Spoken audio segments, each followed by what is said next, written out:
నమస్కారం, వార్తలకు స్వాగతం. ముందుగా ముఖ్యాంశాలు. ముగిసిన ప్రధాని సైప్రస్ పర్యటన, కెనడాకు పయనం. 2 రోజుల పాటు కెనడాలో జరగనున్న G7 సమావేశాల్లో పాల్గొనున్న మోదీ.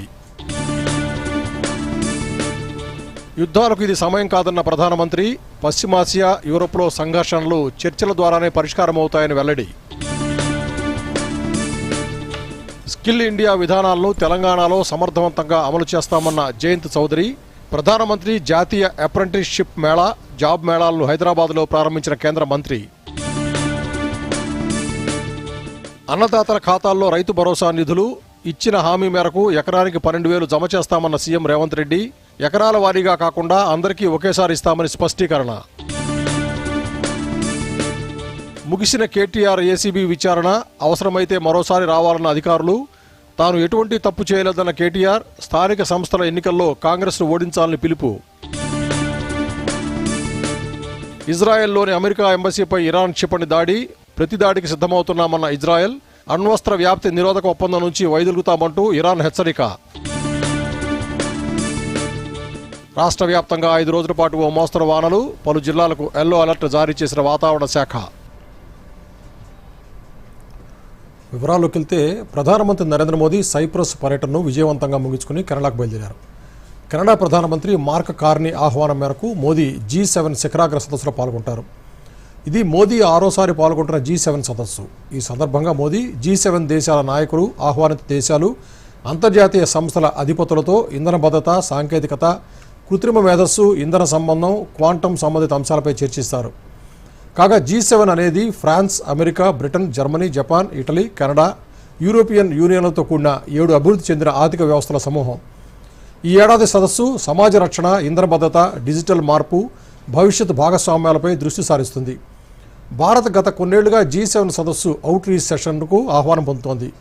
గత సదస్సులో మోదీ కృత్రిమ మేధస్సు, ఇంధనం, ఆఫ్రికా మధ్యతరా సమస్యలపై చర్చించారు. భారత్ ఎల్లప్పుడూ గ్లోబల్ సౌత్ అంశాలను ఈ సదస్సులో ప్రముఖంగా లేవనెత్తుతుంది. ఆపరేషన్ సింధూర్ సమయంలో సీమాంతర ఉగ్రవాదంపై భారత పోరాటానికి సైప్రస్ మద్దతు ఇచ్చినందుకు ప్రధాని నరేంద్ర మోదీ కృతజ్ఞతలు తెలిపారు. సైప్రస్ పర్యటనలో భాగంగా ఇరు దేశాల మధ్య ద్వైపాక్షిక సంబంధాల బలోపేతం దిశగా సైప్రస్ అధ్యక్షుడు నికోస్ క్రిస్టోడౌలిడెస్తో మోదీ చర్చలు జరిపారు. అనంతరం మీడియాతో నరేంద్ర మోదీ మాట్లాడుతూ ఇజ్రాయెల్, ఇరాన్ యుద్ధం వల్ల పశ్చిమాసియాలో ఉద్రిక్తతలపై ఆందోళన వ్యక్తం చేశారు. పశ్చిమాసియా, యూరోప్లో సంఘర్షణలు చర్చల ద్వారానే పరిష్కారం కావాలని పేర్కొన్నారు. రక్షణ, భద్రత, వాణిజ్యం, సాంకేతికత, ఆరోగ్యం, పునరుత్పాదక ఇంధన రంగాల్లో సహకారం గురించి మాట్లాడారు. సైప్రస్లో యోగా, ఆయుర్వేదం ప్రజాదరణ పొందుతూ ఉండటం ఆనందంగా ఉందని, సాంస్కృతిక సంబంధాలను బలోపేతం చేయాలని చెప్పారు. ఇరు దేశాల మధ్య నేరుగా విమాన సర్వీసుల కోసం చర్చలు జరుగుతున్నాయని చెప్పారు. భారత్, EU సంబంధాలు మరింత బలపడతాయని ఆశాభావం వ్యక్తం చేశారు. ఐక్యరాజ్య సమితి భద్రతా మండలిలో భారత్కు శాశ్వత సభ్యత్వం కోసం సైప్రస్ మద్దతు కోరారు. సైప్రస్ అధ్యక్షుడిని త్వరలో భారత్ సందర్శించాలని ఆహ్వానించారు. ఈ పర్యటన ఇరు దేశాల సంబంధాల్లో కొత్త అధ్యాయం లిఖిస్తుందని, ప్రజాస్వామ్యం, చట్టబద్ధ పాలనపై విశ్వాసం బలమైన పునాదిగా నిలుస్తుందని మోదీ పేర్కొన్నారు.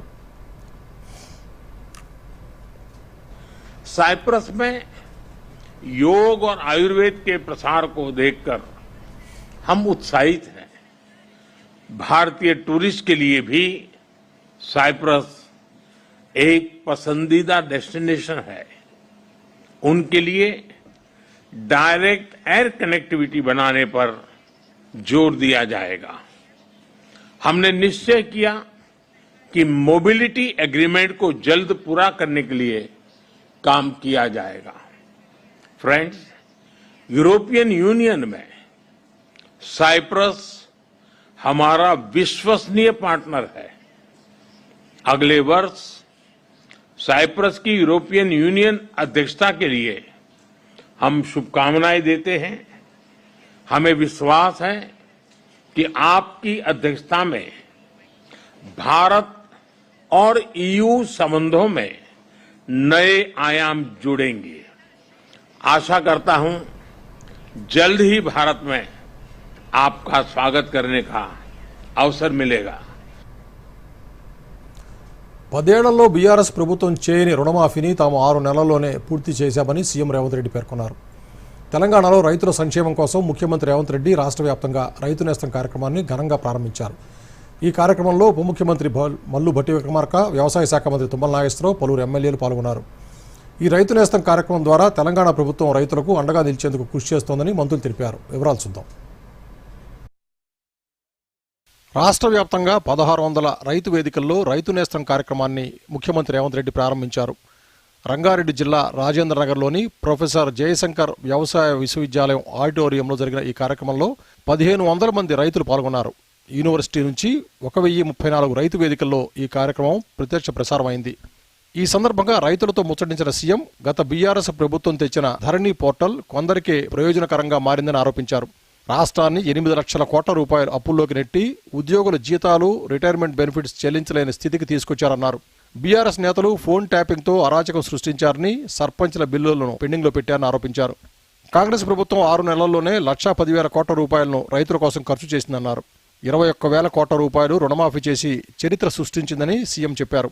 గత ప్రభుత్వం రైతు బంధు కిస్తీని పెండింగ్లో ఉంచగా కాంగ్రెస్ యాసంగి రైతు బంధు నిధులను వెంటనే జమ చేసిందని, సన్న వడ్లకు 500 రూపాయల బోనస్ ఇచ్చిందని పేర్కొన్నారు. ఇందిరమ్మ ప్రభుత్వం పేదలకు భూములు పంచి భూగరిష్ట పరిమితి చట్టం తెచ్చిందని గుర్తు చేశారు. సన్న వడ్లు పండిస్తే 500 రూపాయల బోనస్ ఇచ్చి ఆ వడ్లను కొంటాము, మాది బాధ్యత అని అంటే నమ్మకంగా, విశ్వాసంగా తెలంగాణ రాష్ట్రంలో పండించిన పంటలో 60% పోయినసారి సన్న వడ్లు మీరు పండిస్తే ఆ సన్న వడ్లను కొన్ని సన్న బియ్యం చేసి ఇవాళ పేదోళ్లకు సన్న బియ్యం రేషన్ షాపులలో పంచుతున్న మాట వాస్తవం కాదా? 6,40,000 కుటుంబాలు ఈరోజు రైతు వేదికలలో ఉన్నారు. ఉప ముఖ్యమంత్రి భట్టి విక్రమార్క మాట్లాడుతూ రైతు భరోసా నిధులు విడుదల చేస్తున్నట్టు చెప్పారు. 1,49,35,000 ఎకరాలకు అర్హులైన ప్రతి రైతుకు ఎకరాల వారీగా కాకుండా రైతులందరికీ రైతు భరోసా చెల్లిస్తామని తెలిపారు. 9 రోజుల్లో ఈ ప్రక్రియ పూర్తి చేస్తామని చెప్పారు. రైతాంగ సోదరులకు సంబంధించినటువంటి అన్ని వ్యవసాయ యోగ్యమైనటువంటి భూములన్నింటికీ 1,49,39,111 ఎకరాలకి పూర్తి స్థాయిలో రైతు భరోసా సంబంధించి వారి అకౌంట్లో డబ్బులు వేసేటువంటి కార్యక్రమాన్ని మీ అందరి సమక్షంలో ఈరోజు ముఖ్యమంత్రి గారు ఇక్కడ నుంచే కంప్యూటర్లో నొక్కి వారి అకౌంట్లందరికీ డబ్బులు వేసేటువంటి కార్యక్రమాన్ని ఈరోజు ఇక్కడ నుంచే చేస్తా ఉన్నాం. వ్యవసాయ శాఖ మంత్రి తుమ్మల నాగేశ్వరరావు మాట్లాడుతూ సీఎం రేవంత్ రెడ్డి మంత్రివర్గంలో అందరి అభిప్రాయాలకు విలువ ఇస్తారని, రైతుల సంక్షేమం, వ్యవసాయ అభివృద్ధికి కట్టుబడి ఉన్నారని పేర్కొన్నారు. రేవంత్ రెడ్డి గారి ప్రభుత్వం రైతుల పట్ల ఉన్నటువంటి కాంక్ష, కోరిక, పట్టుదల, వాళ్ళ మీద ఉన్నటువంటి ప్రేమ ఈ యొక్క కార్యక్రమం ద్వారా మీకు విదితం అవుతుంది. అందుకనే సంపూర్ణ మంత్రివర్గాన్ని కూర్చోబెట్టుకొని ఈరోజు ఈ కార్యక్రమాన్ని తీసుకొచ్చారంటే రైతాంగం పట్ల, వ్యవసాయం పట్ల ఈ ప్రభుత్వానికి, ముఖ్యమంత్రి గారికి ఉన్నటువంటి ఆకాంక్షని, పట్టుదలని ఈ యొక్క రాష్ట్ర ప్రజానీకం గమనించుకోవాలి. Bureau report, Doordarshan news. రాష్ట్రంలోని 34 వైద్య కళాశాలలు పూర్తిస్థాయి వసతులతో పనిచేయాలని సీఎం రేవంత్ రెడ్డి అధికారులను ఆదేశించారు. రాష్ట్రంలోని 26 మెడికల్ కళాశాలల్లో సదుపాయాలపై ఇటీవల అసంతృప్తి వ్యక్తం చేసిన జాతీయ వైద్య మండలి ఈ నెల 18న ఢిల్లీకి వచ్చి వివరణ ఇవ్వాలని వైద్యారోగ్య శాఖ కార్యదర్శి డిఎంఈని ఆదేశించింది. ఆయా కళాశాలల ప్రిన్సిపాల్స్ను కూడా వర్చువల్గా హాజరు కావాలని స్పష్టం చేసింది. ఈ నేపథ్యంలో సమీక్ష నిర్వహించిన సీఎం కళాశాలల్లో క్షేత్రస్థాయి పరిశీలనకు అధికారులతో కమిటీ వేయాలని ఆదేశించారు. 3 ఏళ్లలో అన్ని వసతులు సమకూర్చాలని, అవసరమైన నిధులను ప్రభుత్వం విడుదల చేస్తుందని చెప్పారు. కేంద్రం నుంచి రావాల్సిన నిధులు, అనుమతుల వివరాలు ఇస్తే కేంద్ర మంత్రి నడ్డాను సంప్రదించి వాటిని పరిష్కరిస్తామని పేర్కొన్నారు. నర్సింగ్ కళాశాలల్లో జపనీస్ భాషను ఆప్షనల్గా నేర్పించాలని జపాన్లో నర్సింగ్ సిబ్బందికి డిమాండ్ ఉందని తెలిపారు. ప్రతి నెల 3వ వారంలో వైద్య, విద్యా శాఖలపై సమీక్ష ఉండాలని సీఎం దిశానిర్దేశం చేశారు. రైతన్నలకు రేపటి నుంచి రైతు భరోసా ఇవ్వాలని రాష్ట్ర ప్రభుత్వం నిర్ణయించింది. మంత్రులతో సమావేశం తర్వాత సీఎం రేవంత్ రెడ్డి ఈ నిర్ణయం తీసుకున్నారు. ఈసారి ఎకరాల వారీగా కాకుండా రైతులందరికీ ఒకేసారి రైతు భరోసా నిధులు ఇవ్వాలని నిర్ణయించినట్లు ముఖ్యమంత్రి రేవంత్ రెడ్డి తెలిపారు.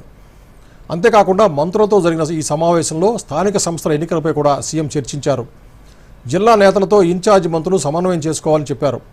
సంక్షేమ పథకాలపై విస్తృతంగా ప్రచారం చేయాలని ముఖ్యమంత్రి రేవంత్ రెడ్డి మంత్రులకు సూచించారు. కాగా ఇదే సమావేశంలో పాత బస్తీ మెట్రో కనెక్టివిటీ ప్రాజెక్టుకు 125 కోట్ల రూపాయలు మంజూరు చేస్తూ ప్రభుత్వం ఉత్తర్వులు జారీ చేసింది.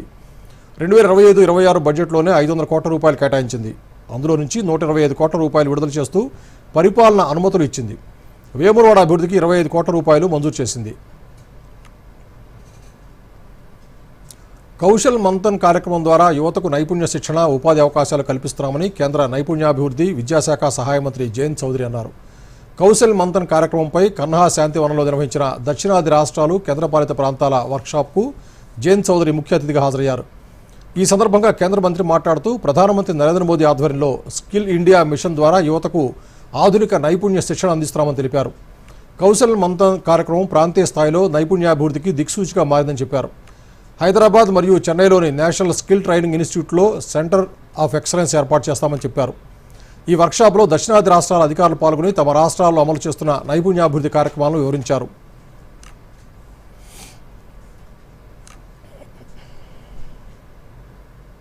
Honorable ministers, skill ministers from various southern states have come out. Representatives from UTs are here. The entire team representing the skilling ecosystem, including academicians, representatives from NCAR, our central ministry, members from industry, our sector skill council. So very deep deliberations on how we can work together to improve our collaboration and cooperation. There are a number of schemes that are already running.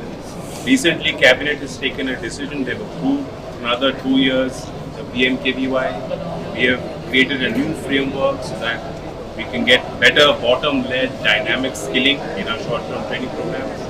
As you know, 60,000 crore, which is the largest such allocation and programming for our ITIs, has been approved by the Cabinet.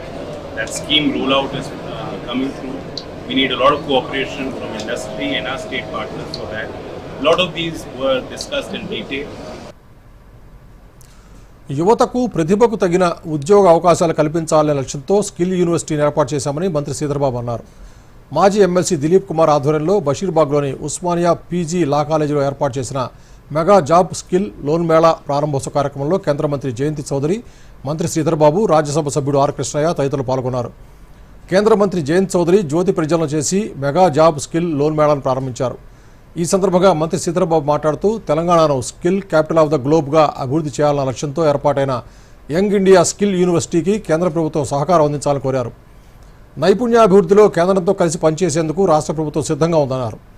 కేంద్ర మంత్రి జయంత్ చౌదరి మాట్లాడుతూ skill యూనివర్సిటీకి కేంద్రం తరపున పూర్తి సహాయ సహకారం అందిస్తామని హామీ ఇచ్చారు. యువతలో నైపుణ్యం అభివృద్ధి చెందితే దేశం అభివృద్ధి చెందుతుందన్నారు. ఆ దిశగా కేంద్ర ప్రభుత్వం ఆయా రాష్ట్ర ప్రభుత్వాలతో కలిసి పనిచేస్తుందన్నారు.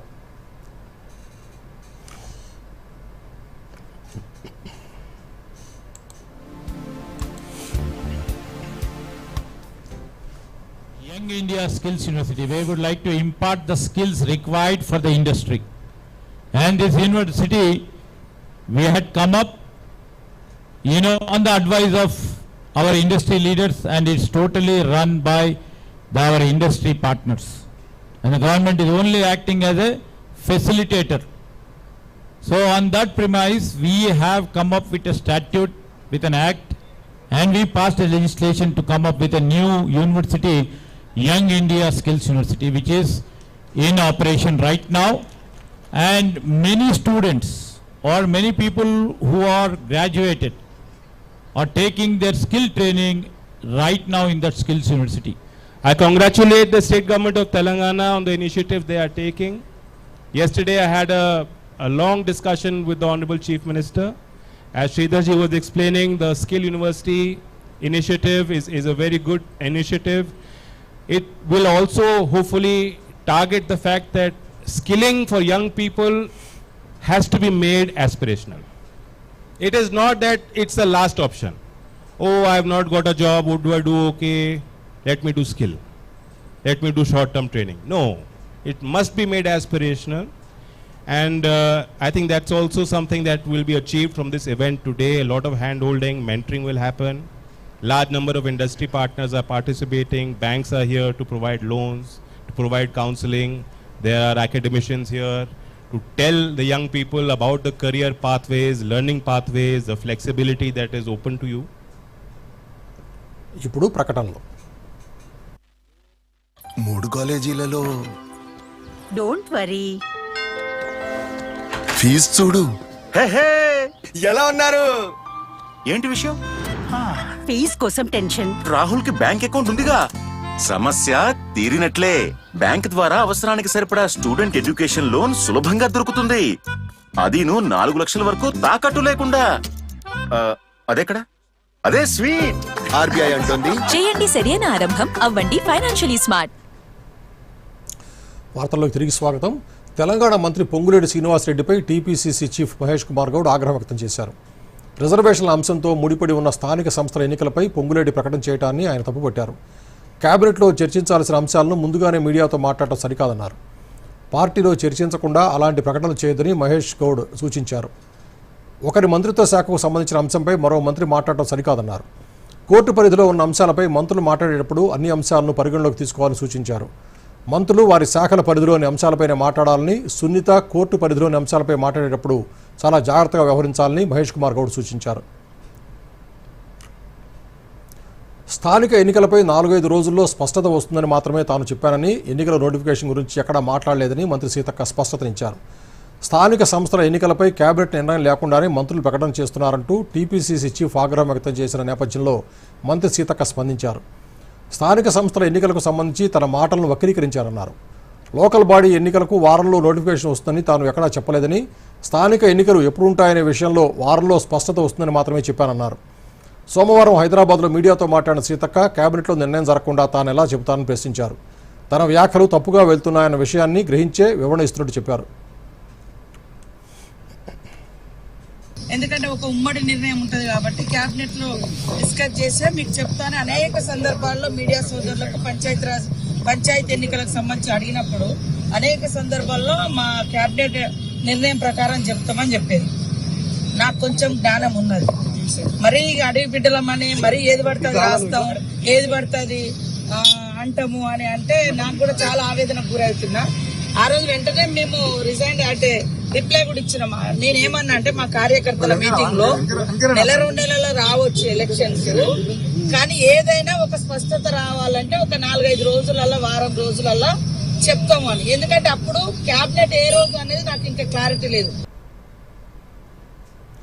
ఫార్ములా ఈ కార్ రేసింగ్ కేసులో బీఆర్ఎస్ వర్కింగ్ ప్రెసిడెంట్ కేటీఆర్ను ఏసీబీ అధికారులు సుమారు 8 గంటల పాటు విచారించారు.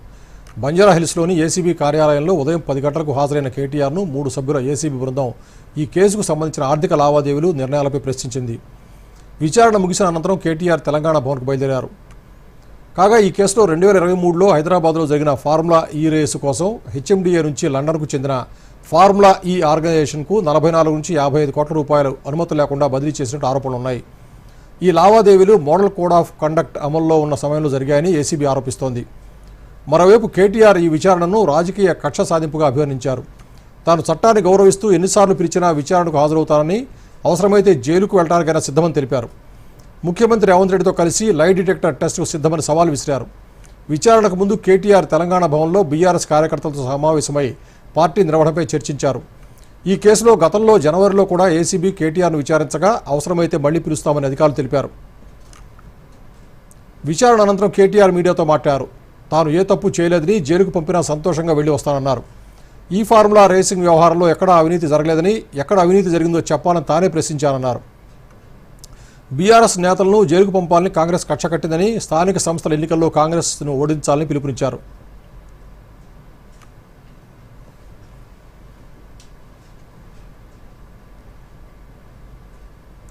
ఇప్పుడు ప్రకటనలో అక్క చూడు, హ్యాపీ బర్త్డే రా.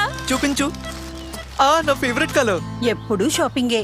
నాకు తెలుసమ్మా, ఖర్చు పెట్టే వయసు ఇదే మరి, రైట్? సేవింగ్ కి కూడా ఇదే వయసు. నాకు తెలుసు నాన్న.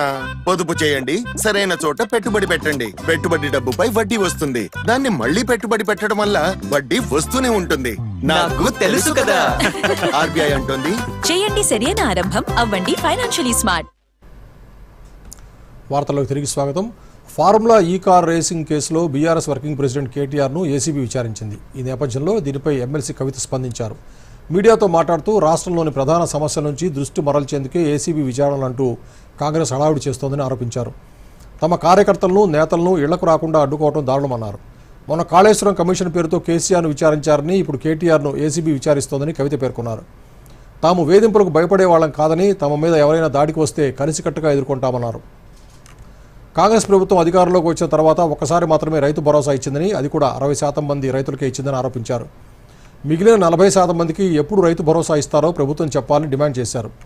అసెంబ్లీ ఎన్నికలకు ముందు రైతులకు ప్రజలకు ఎన్నో హామీలు ఇచ్చి అందరినీ మోసం చేసి కాంగ్రెస్ అధికారంలోకి వచ్చిందని పేర్కొన్నారు. రైతు భరోసా సహా అన్ని హామీలను నెరవేర్చకుండా ప్రభుత్వం మోసం చేసిందని విమర్శించారు. ఒకసారి కేసీఆర్ గారికి కాళేశ్వరం మీద నోటీసు, ఇంకొక రోజు హరీష్ రావు గారికి నోటీసు, ఇంకొక రోజు ఇంకొక సీనియర్ నాయకుడికి నోటీసు.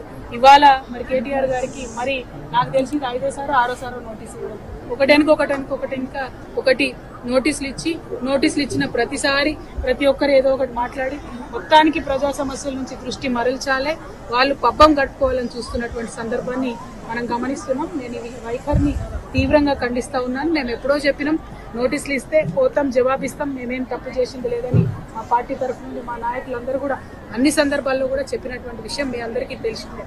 అయినప్పటికీ ఇవాళ తెలంగాణ భవన్కి తాళాలేసి మా కార్యకర్తలు ఎవరు బయటికి వెళ్లకుండా చేసినటువంటి సందర్భాన్ని మేము తీవ్రంగా ఖండిస్తున్నాం. దేశంలో జనగణనకు సంబంధించి కేంద్ర హోంశాఖ గెజిట్ నోటిఫికేషన్ విడుదల చేసింది. జనగణనతో పాటే కులగణన కూడా చేపట్టాలని నిర్ణయించింది. స్వాతంత్రం వచ్చిన తర్వాత 8వసారి జనగణన చేపడుతూ ఉండగా 15 ఏళ్ల తర్వాత మళ్లీ జనాభా లెక్కలు చేపట్టనున్నారు. 2027 మార్చి 1వ తేదీ నాటికి 2 దశల్లో జన కుల గణన పూర్తి చేయాలని హోంమంత్రి అమిత్ షా ఇప్పటికే అధికారులు ఆదేశించారు. అయితే ఈసారి డిజిటల్ విధానంలో జనాభా లెక్కల సేకరణ జరుగుతుంది. ప్రభుత్వం విడుదల చేసే పోర్టల్స్, యాప్ల్లో ప్రజలే సొంతంగా తమ వివరాలు నమోదు చేసుకునే వెసులుబాటు కల్పించారు. ఈ నేపథ్యంలో రాష్ట్రంలో జనగణనకు సంబంధించిన ఏర్పాట్లపై దూరదర్శన్ యాదగిరి స్పెషల్ రిపోర్ట్ ఇప్పుడు చూద్దాం.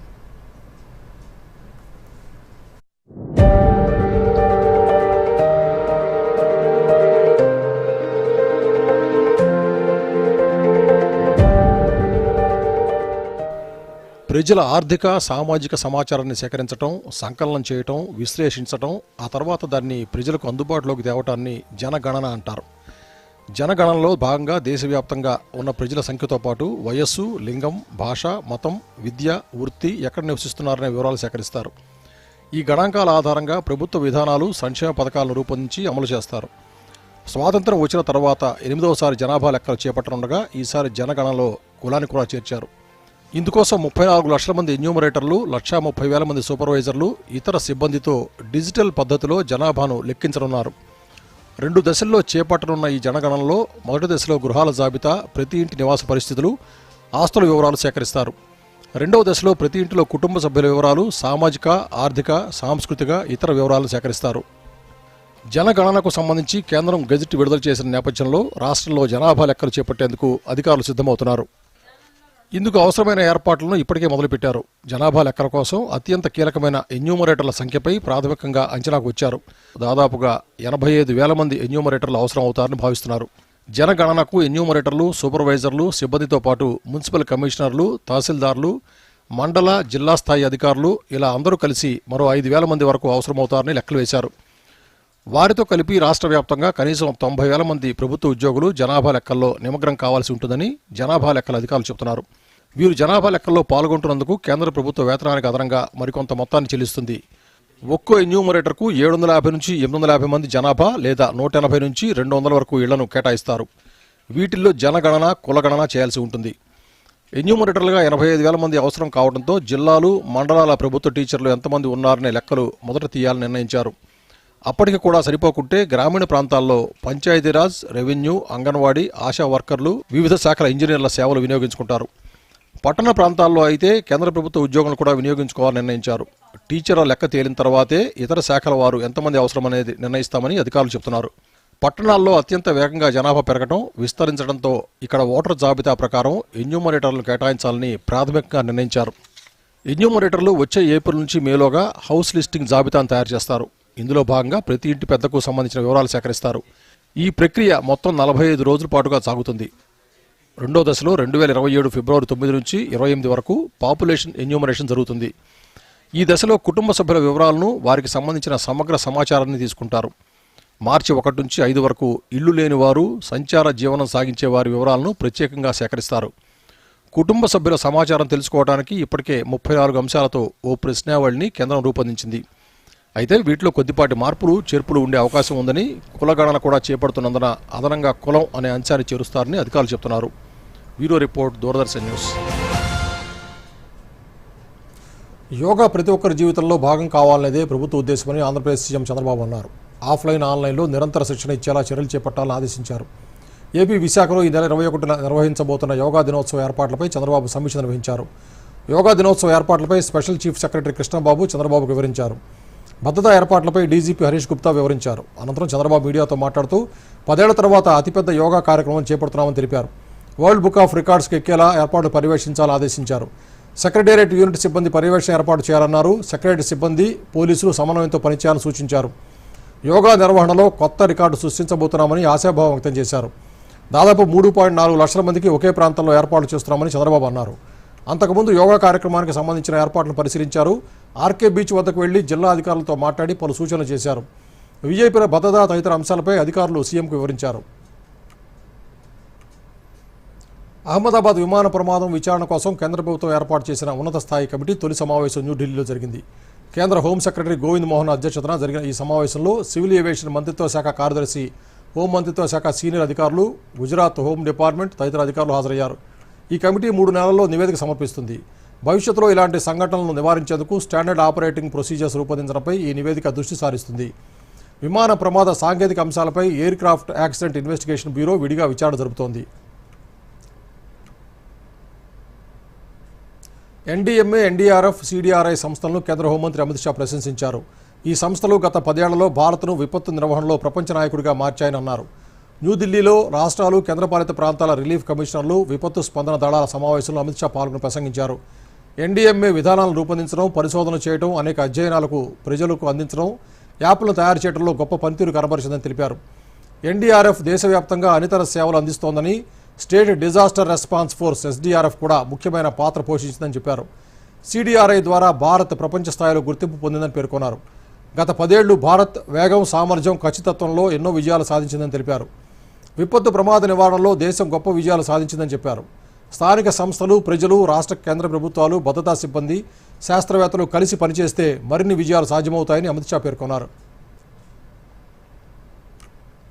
मित्रों, ये 10 साल के अंदर डिजास्टर रिस्पांस के लिए ये दशक जो है बड़ा परिवर्तनकारी दशक माना जाएगा. जब भी भारत के डिजास्टर रिस्पांस का इतिहास लिखा जाएगा, ये 10 साल संक्रांति काल के 10 साल के रूप में इतिहास को इसको नोट करना पड़ेगा. ये 10 साल में क्षमता, गति, दक्षता और सटीकता, ये चारों क्षेत्रों में हमने बहुत नोंदपात्र सिद्धियां हासिल की हैं. हमने न केवल क्षमता को बढ़ाया है, इसको संवर्धित कर सातत्यपूर्ण तरीके से तहसील तक पहुंचाने का काम किया है. ఇజ్రాయెల్, ఇరాన్ ఉద్రిక్తతలు తీవ్ర స్థాయికి చేరిన దశలో టెహ్రాన్ మరో కీలక నిర్ణయం తీసుకుంది. అణ్వస్త్ర వ్యాప్తి నిరోధక ఒప్పందం నుంచి వైదొలిగేందుకు తాము సిద్ధమవుతున్నామని ప్రకటించింది. ఈ విషయాన్ని ఇరాన్ విదేశాంగ శాఖ ప్రతినిధి ఇస్మాయిలీ బాఘై వెల్లడించారు. తమ పార్లమెంట్ ఈ మేరకు బిల్లును సిద్ధం చేస్తోందన్నారు. అయితే సామూహిక జనహనన ఆయుధాల తయారీని తమ దేశం ఎప్పుడూ వ్యతిరేకిస్తుందన్నారు. ఇరాన్ 1950లో నాటి రాజు షారెజా పలావి నేతృత్వంలో అణు కార్యక్రమాన్ని మొదలుపెట్టింది. దీనికి అమెరికా సాయం చేసింది. 1958లో అంతర్జాతీయ అణుశక్తి సంస్థలో ఇరాన్ సభ్యత్వం పొందింది. ఎన్పీటీ ఒప్పందంపై ఇరాన్ 1968లో సంతకం చేయగా 1970లో దాన్ని చట్టసభ ఆమోదించింది. 1970లో ఒప్పందం అమల్లోకి వచ్చింది. దీని ప్రకారం ఇరాన్ అణ్వస్త్రాలు తయారు చేయకూడదు. అయినప్పటికీ ఇరాన్ ప్రస్తుతం పౌర అణు కార్యక్రమం ముసుగులో అణు ఆయుధాలు అభివృద్ధి చేస్తోందన్నది ఇజ్రాయెల్ ఆరోపణ. మరోవైపు అంతర్జాతీయ అణుశక్తి సంస్థ కూడా టెహ్రాన్ అవసరమైన దానికంటే ఎక్కువగా యురేనియంను శుద్ధి చేస్తోందని పేర్కొంది. ఈ నేపథ్యంలో అణుబాంబు తయారీకి ఇరాన్ చేరువైందనే అనుమానంతో ఇజ్రాయెల్ ముందస్తు దాడులు మొదలుపెట్టింది. ఇప్పటి వరకు నతాంజ్ సహా పలు అణు కేంద్రాలను ఇజ్రాయెల్ ధ్వంసం చేసింది. దీంతో పాటు డజన్ మందికి పైగా అణు శాస్త్రవేత్తలను కూడా ఈ దాడుల్లో మట్టుపెట్టింది.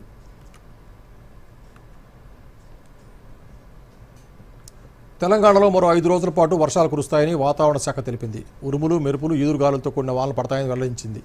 ఆదిలాబాద్, కొమరంభీం, మంచిర్యాల, పెద్దపల్లి, ములుగు, ఖమ్మం, వరంగల్ సహా పలు జిల్లాలకు ఎల్లో అలర్ట్ జారీ చేసింది. ప్రస్తుతం రాష్ట్రంలో సాధారణ ఉష్ణోగ్రతతో పోలిస్తే సగటున 4 డిగ్రీల సెల్సియస్ తక్కువగా ఉష్ణోగ్రతలు నమోదవుతున్నాయని వాతావరణ శాఖ అధికారులు పేర్కొన్నారు. మరోసారి ముఖ్యాంశాలతో వార్తలు ముగిద్దాం. నమస్కారం. ముగిసిన ప్రధాని సైప్రస్ పర్యటన, కెనడాకు పయనం. 2 రోజుల పాటు కెనడాలో జరగనున్న G7 సమావేశాల్లో పాల్గొనున్న మోదీ. యుద్ధాలకు ఇది సమయం కాదన్న ప్రధానమంత్రి, పశ్చిమాసియా, యూరోప్లో సంఘర్షణలు చర్చల ద్వారానే పరిష్కారమవుతాయని వెల్లడి. స్కిల్ ఇండియా విధానాలను తెలంగాణలో సమర్థవంతంగా అమలు చేస్తామన్న జయంత్ చౌదరి, ప్రధానమంత్రి జాతీయ అప్రెంటిస్షిప్ మేళా, జాబ్ మేళాలను హైదరాబాద్లో ప్రారంభించిన కేంద్ర మంత్రి. అన్నదాతల ఖాతాల్లో రైతు భరోసా నిధులు ఇచ్చిన హామీ మేరకు ఎకరానికి 12,000 జమ చేస్తామన్న సీఎం రేవంత్ రెడ్డి, ఎకరాల వారీగా కాకుండా అందరికీ ఒకేసారి ఇస్తామని స్పష్టీకరణ. ముగిసిన కేటీఆర్ ఏసీబీ విచారణ, అవసరమైతే మరోసారి రావాలన్న అధికారులు. తాను ఎటువంటి తప్పు చేయలేదన్న కేటీఆర్, స్థానిక సంస్థల ఎన్నికల్లో కాంగ్రెస్ను ఓడించాలని పిలుపు. ఇజ్రాయెల్లోని అమెరికా ఎంబసీపై ఇరాన్ క్షిపణి దాడి, ప్రతి దాడికి సిద్ధమవుతున్నామన్న ఇజ్రాయెల్, అణ్వస్త్ర వ్యాప్తి నిరోధక ఒప్పందం నుంచి వైదొలుగుతామంటూ ఇరాన్ హెచ్చరిక. రాష్ట్ర వ్యాప్తంగా 5 రోజుల పాటు ఓ మోస్తరు వానలు, పలు జిల్లాలకు ఎల్లో అలర్ట్ జారీ చేసిన వాతావరణ శాఖ. దూరదర్శన్ యాదగిరి వార్తలను ఇప్పుడు సోషల్ మీడియాలో కూడా చూడొచ్చు. యూట్యూబ్ అయితే డిడి న్యూస్ తెలంగాణ, ఎక్స్ వేదికగా అయితే DD news Telangana @DD Yadagiri news, Facebook అయితే డిడి న్యూస్ తెలంగాణలో చూసి సబ్స్క్రైబ్ చేసి లైక్ చేయండి, షేర్ చేయండి.